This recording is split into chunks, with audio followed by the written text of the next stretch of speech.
우리는 왜 부부로 살아가는가? 결혼을 하면 사랑이 완성될 줄 알았습니다. 부부가 되면 모든 게 자연스럽게 풀릴 줄 알았습니다. 하지만 결혼은 끝이 아니라 시작이었습니다. 그것도 아무도 가르쳐 주지 않은 긴 시간의 시작이었습니다. 우리는 부부를 배운 적이 없습니다. 우리는 부부가 되는 법을 배운 적이 없습니다. 부모님을 보고 자랐지만 그것이 전부는 아니었습니다. 부모님의 관계는 그 시대의 방식이었고 우리가 살아갈 방식과는 조금씩 달랐습니다. 학교에서는 가르쳐 주지 않았고 친구들과도 깊이 나누지 못했습니다. 결혼 준비는 했지만 부부 생활 준비는 하지 못했습니다. 예식장을 예약하고 혼수를 장만하고 신혼집을 구했지만 어떻게 대화해야 하는지, 어떻게 갈등을 풀어야 하는지, 어떻게 함께 늙어가야 하는지는 아무도 알려주지 않았습니다. 신혼은 아름답지만은 않습니다. 신혼은 아름답다고들 합니다. 하지만 많은 부부가 신혼 첫 해에 가장 많이 싸웁니다. 사랑하는데 왜 이렇게 안 맞을까? 이해하고 싶은데 왜 이렇게 말이 안 통할까? 서로를 탓하고 자신을 의심하다가 결혼을 잘못한 건가? 이런 생각까지 하게 됩니다. 하지만 그건 당연한 일입니다. 각자 다른 집에서 자라 각자 다른 방식으로 살아온 두 사람이 한 공간에서 하나의 리듬을 만들어가는 일이니까요. 중년이 되면 또 다른 벽이 옵니다. 신혼의 갈등을 넘기면 관계가 안정될 줄 알았습니다. 하지만 중년이 되면 또 다른 벽이 옵니다.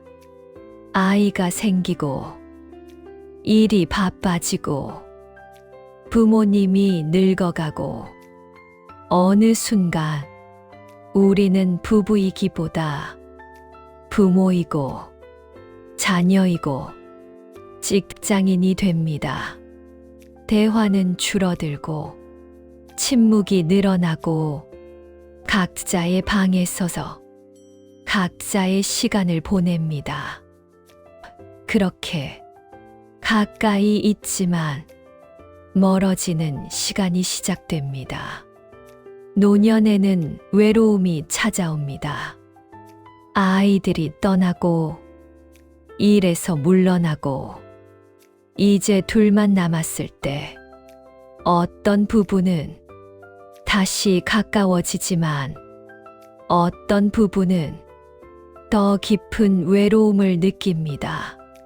평생을 함께 살았는데 왜 이렇게 낯설까? 말을 걸고 싶은데 무슨 말을 해야 할지 모르겠습니다. 그때야 깨닫습니다. 우리는 함께 늙는 법도 배운 적이 없다는 걸. 이 시리즈가 하려는 일. 이 시리즈는 완벽한 부부가 되는 법을 알려주지 않습니다. 갈등을 해결하는 특별한 기술을 제시하지 않습니다. 다만 우리가 지나온 시간을 천천히 들여다보려 합니다.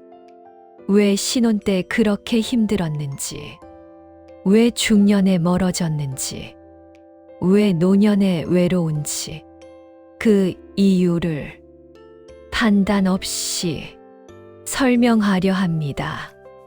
이해한다고 모든 게 달라지는 건 아닙니다. 하지만 이해는 적어도 원망을 줄입니다. 상대가 나쁜 사람이어서가 아니라 우리가 이렇게 살 수밖에 없었구나.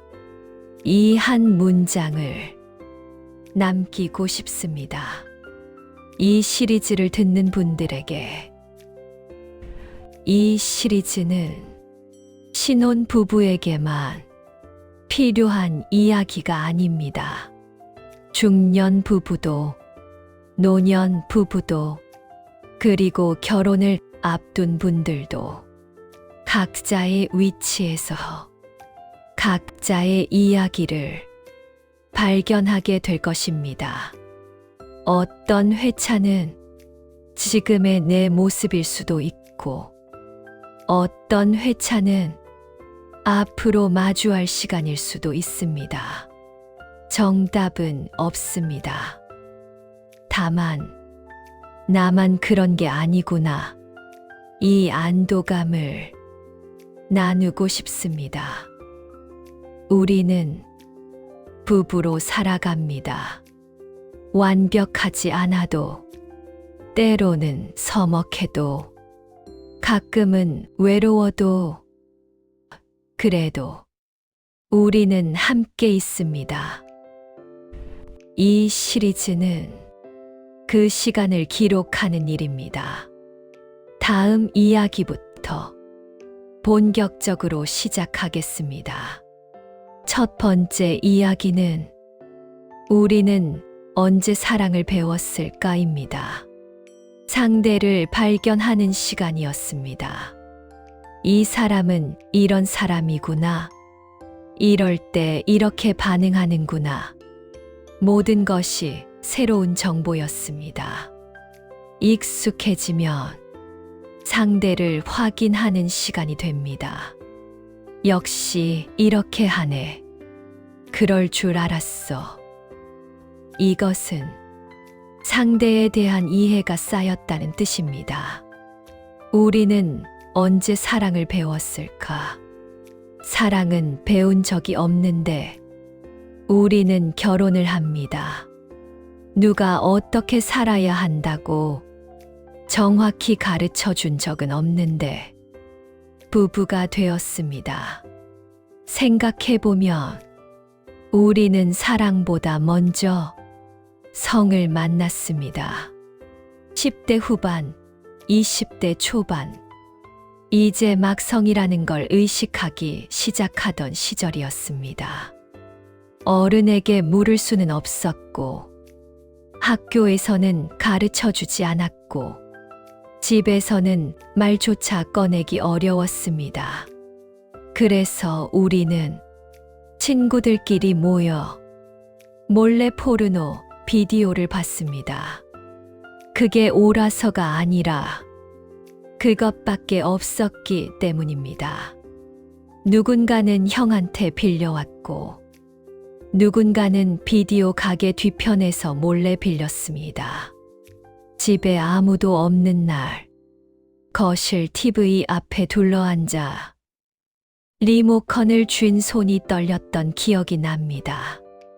그게 우리가 성이라는 걸 처음 배운 방식이었습니다. 그 영상 속에는 설명도 없고, 대화도 없고, 관계의 맥락도 없었습니다. 그쵸? 욕망이 있고, 행위가 있고, 끝이 났습니다. 우리는 그게 현실인지, 연출인지 구분할 줄도 몰랐고, 구분할 필요도 없었습니다. 다들 이렇게 배우는 거겠지. 그 정도로 생각했습니다. 그 영상 속 사람들은 말이 없었습니다. 감정도 없었습니다. 그저 몸만 있었습니다. 그리고 우리는 그게 전부인 줄 알았습니다. 문제는 그 다음입니다. 그렇게 시작된 이해가 연애로 이어지고 결혼으로 이어졌다는 점입니다. 사랑하면 맞춰질 거라고 생각했고, 시간이 지나면 괜찮아질 거라고 믿었습니다. 하지만 현실의 관계는 영상처럼 흘러가지 않습니다. 몸에는 감정이 있고, 감정에는 기억이 있고, 기억에는 상처가 남습니다. 상대방도 나와 똑같이 배웠을 거라 생각했지만, 실제로는 각자 다른 방식으로, 다른 시기에, 다른 혼란을 겪으며 자라왔습니다. 그걸 우리는 결혼하고 나서야 알게 됩니다. 신혼에서 처음 마주하는 벽. 신혼 초에 많은 부부가 비슷한 혼란을 겪습니다. 왜 이렇게 다르지? 왜 말하지 않아도 알지 못하지? 왜 서운함이 쌓이지? 어떤 사람은 친밀함을 표현하는 방식이 배운 적 없는 그 영상 속 방식뿐이었습니다. 어떤 사람은 욕망을 말로 표현하는 법을 한 번도 배워본 적이 없습니다. 어떤 사람은 거절당하는 게 두려워 아무 말도 하지 못합니다. 그때 대부분은 자기 탓을 하거나 상대 탓을 합니다. 내가 뭔가 이상한 건가? 상대가 나를 사랑하지 않는 건가? 하지만 구조를 생각해보면 우리는 애초에 관계를 배운 적이 없습니다. 이 시리즈가 하려는 일. 이 시리즈는 잘하라고 말하지 않습니다. 바꾸라고 강요하지 않습니다. 다만, 그래서 그랬구나. 이 한마디를 남기고 싶습니다. 신혼의 갈등도, 중년의 거리감도, 노년의 외로움도 모두 이유 없이 생기지 않습니다. 우리가 어떻게 자랐고, 무엇을 보고 배웠고, 어떤 시대를 살았는지가 지금의 관계를 만들었습니다. 그걸 이해한다고 모든 게 해결되는 건 아닙니다. 하지만 이해는 적어도 비난을 멈추게 합니다. 질문 하나. 오늘은 답을 내리지 않겠습니다. 질문 하나만 남기고 마치겠습니다. 우리는 사랑을 어디에서 배웠을까요? 다음 이야기에서는 연애와 결혼이 왜 이렇게 다른지 차분히 짚어보겠습니다. 연애할 때는 이렇게까지 힘들지 않았습니다. 결혼하면 더 가까워질 줄 알았는데 오히려 더 멀게 느껴지는 순간들이 생겼습니다.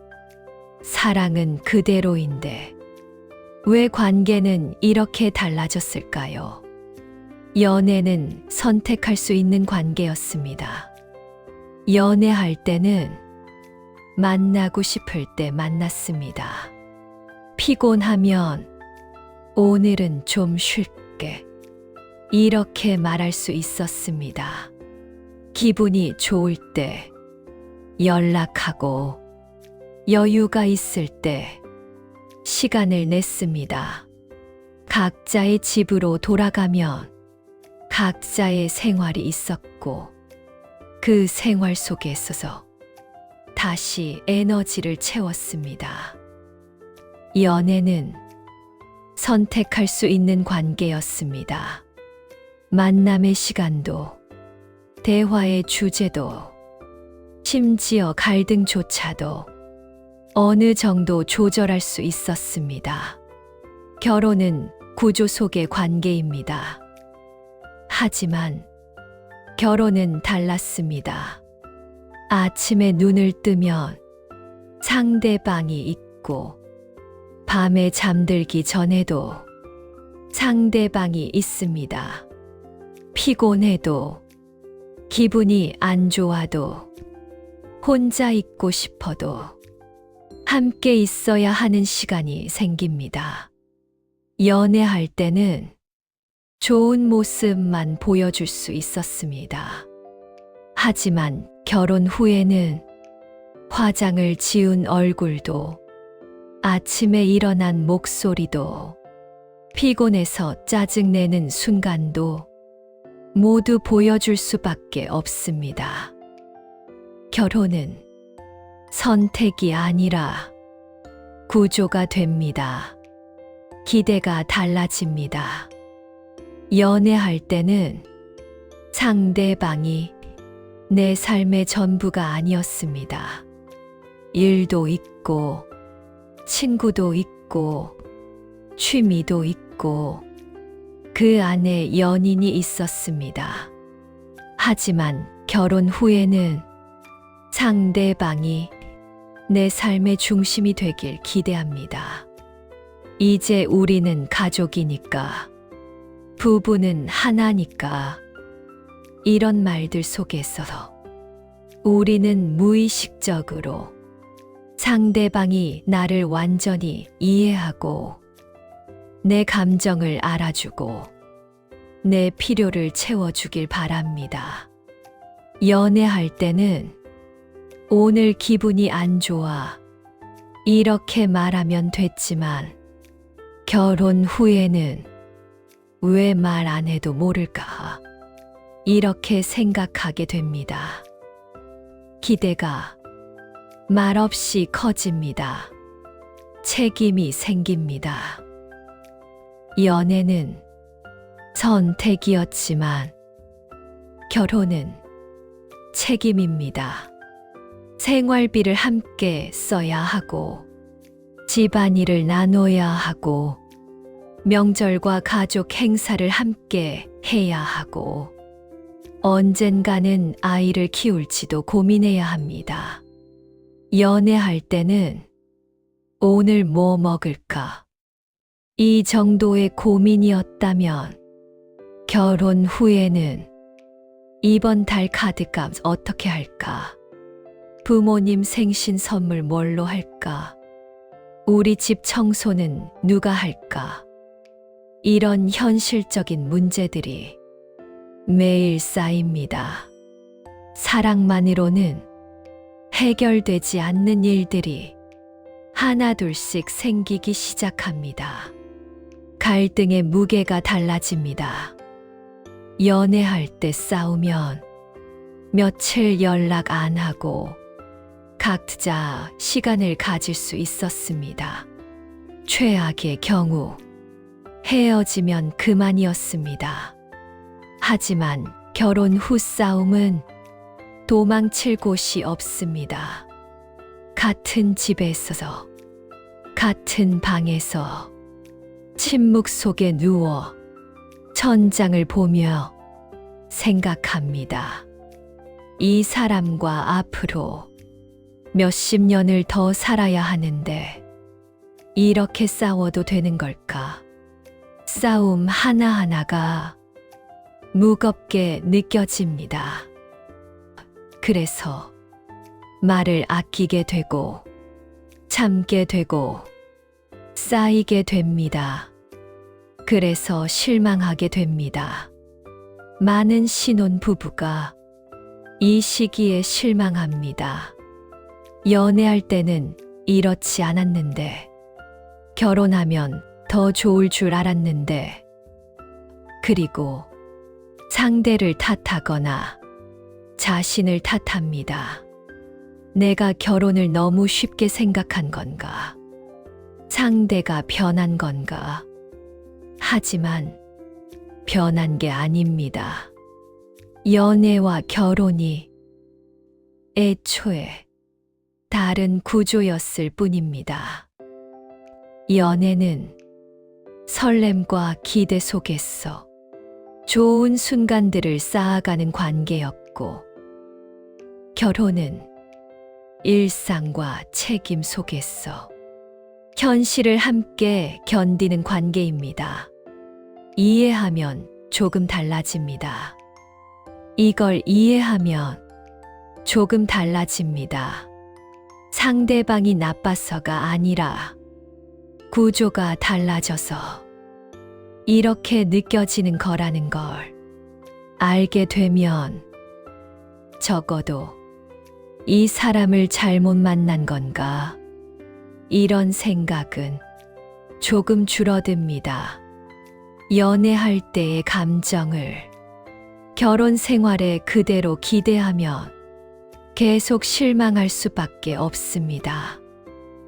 결혼은 설렘이 아니라 익숙함 속에서 새로운 형태의 사랑을 만들어가는 시간입니다.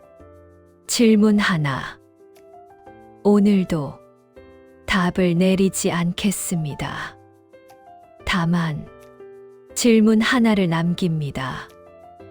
우리는 연애의 기대를 버리고 결혼의 현실을 받아들일 준비가 되어 있었을까요?